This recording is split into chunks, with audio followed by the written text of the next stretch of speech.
Hello, good morning. Welcome to the Joy Business Report. Coming up this morning, government considers options for the future of National Investment Bank as it rules out fresh capital injection after pumping almost 4 billion cedis into the institution. Also coming up, Bank of Ghana expecting this inflationary process to continue to ensure that headline inflation returns to the target in the medium term. Plus, Peasant Farmers Association of Ghana appeals to a Greek ministry to help fish farmers in the Volta region after losing about 40 million cedis as a result of their Kosovo dam spillage. Details coming up.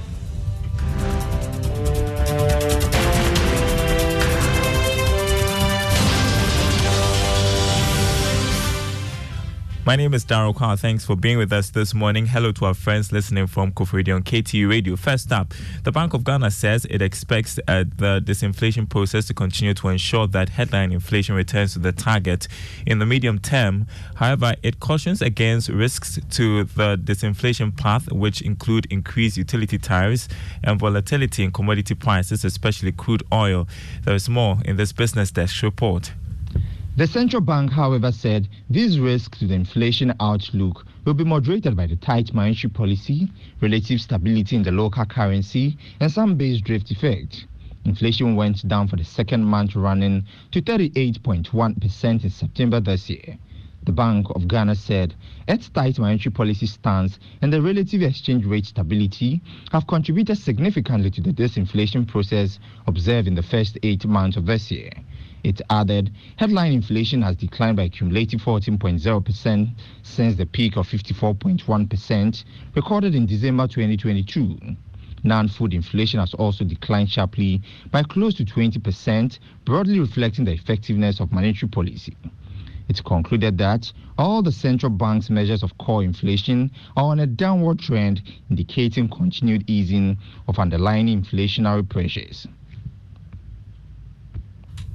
And that was a Business Desk report. Now, government is considering options in relation to the financial position of the National Investment Bank. This is what Joy Business has picked up from persons working to save the bank from going down. Here's George Yaffe with more.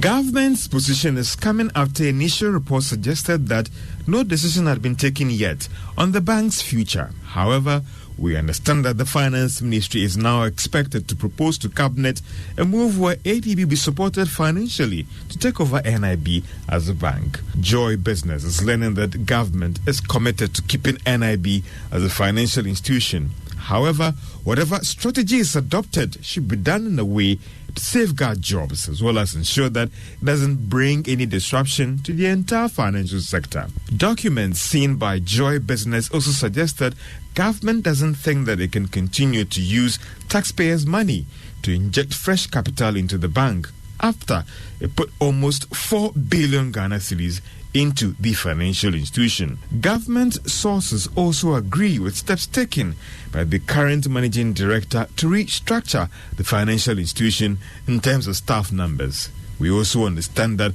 fresh projections coming from the Bank of Ghana suggest that NIB could need about 4 billion Ghana cedis again in capital injection to keep the institution standing. For some, all options are still on the table, as this proposal is yet to get the final approval from Cabinet. And that was George Yaffe's report. Now, government has indicated that it is turning its attention to meet the target set under the second IMF program review after securing a staff-level agreement on the first assessment. The development will now pave way for the IMF board to sit on Ghana's program next month for possible disbursement of $600 million. Dr. Mohamed Amin Adam is a Minister of State at the Finance Ministry. Immediately, we have thematic groups, committees that are working on the various targets. And as soon as the first review was over, the thematic group have started, talking and preparing for the next review. And don't forget that the hard decisions have been taken. The greatest of the measures that we have to take to consolidate our fiscals have been taken. We may have to take some more decisions going into the future, but I can tell you that the more unpalatable, steps have already been taken. And so this first review was our major concern, given that another country, Sri Lanka, failed their first review. And you also know what happened to Egypt in their review.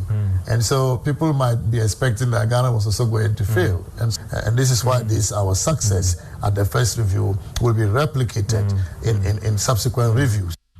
Minister of State at the Finance Ministry, Dr. Mohamed Amin Adam.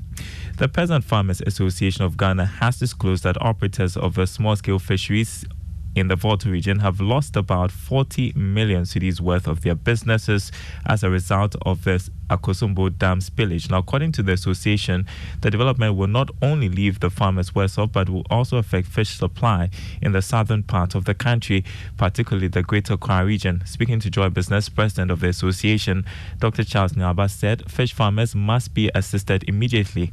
Now, speaking to those who are doing the fish, especially the tilapia, they are losing about 48 million Ghana cedis for the cages and then the fingerless that have been washed away. So it's a huge loss to the country and to the community as a whole.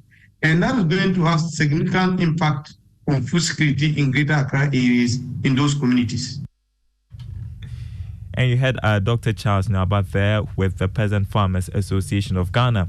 Now, some energy sector players have expressed doubt about the success of the energy transition plan, citing financing as a major impediment likely to stifle its implementation before 2060. The plan is estimated to cost the country about $550 billion by 2060.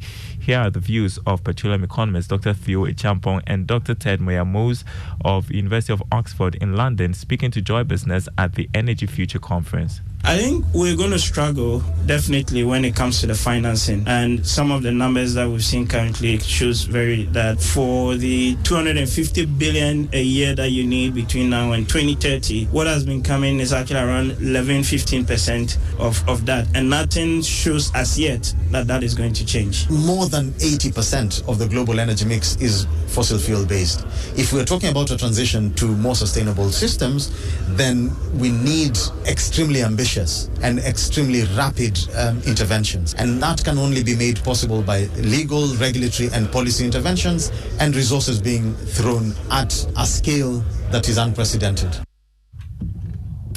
You had petroleum economist Dr. Theo Ichampong and Dr. Ted Moyamose of the University of Oxford in London.